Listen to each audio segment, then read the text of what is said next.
Hello friends, இன்றைக்கு கர்த்தர் நமக்கு கொடுத்திருக்கிற வாக்குத்தத்தமான வசனம் எபிரேயர் 13:5. நீங்கள் பண ஆசை இல்லாதவர்களாய் நடந்து உங்களுக்கு இருக்கிறவைகள் போதும் என்று எண்ணுங்கள். நான் உன்னை விட்டு விலகுவதும் இல்லை, உன்னை கைவிடுவதும் இல்லை என்று அவர் சொல்லியிருக்கிறாரே.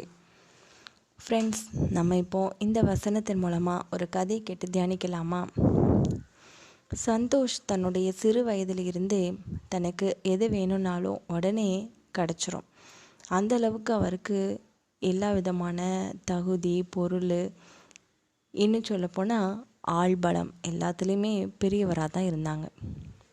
அப்படி இருக்கும்போது சந்தோஷ் தன்னோட அம்மா அப்பா கிட்ட எதை ஆசைப்பட்டாலுமே உடனே வாங்கிக்கிடுறது வழக்கமாக இருந்துச்சு.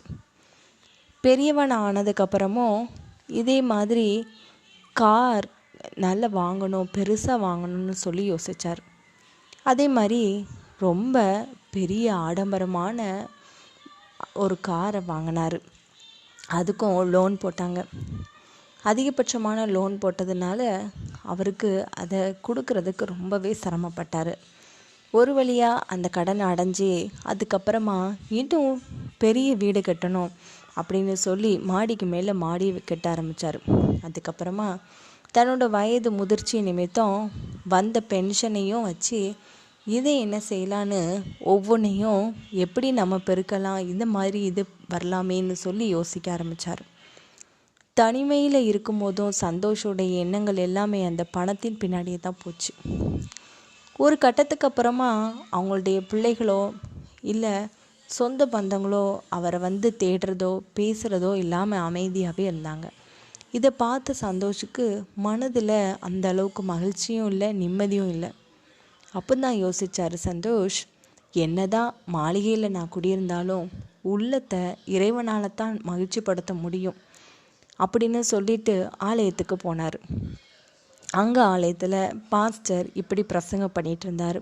நீங்கள் பண ஆசை இல்லாதவர்களாக நடந்து கொள்ளணும்னு கர்த்தர் உங்களுக்கு என்ன கொடுத்துருக்காரோ அது போதும்னு எண்ணணும்.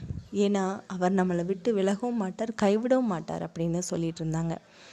இதை கேட்ட சந்தோஷுக்கு ரொம்ப ஆச்சரியமாக இருந்தது. பரவாயில்லையே, கடவுள் கூட என்கிட்ட பேசுகிற மாதிரி இருக்குதே, ஆனால் கடவுளுக்கு என்னை பிடிக்குமான்னு தெரியலையேன்னு யோசிக்கும்போது திரும்ப அந்த பாஸ்டர் சொன்னார், உங்களை கடவுள் நேசிக்கிறதுனால தான் இந்த மாதிரி பேசுகிறாருன்னு சொன்னதுமே சந்தோஷுக்கு முகமெல்லாம் வேத்து ரொம்பவே தூக்கி வாரி போட்டுச்சு.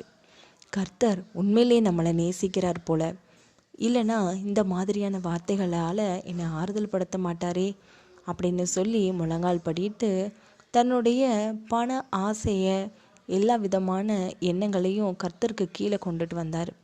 கர்த்தர் தான் இனிமேல் எல்லான்னு சொல்லி மொத்தமாக அவரை அர்ப்பணித்தார்.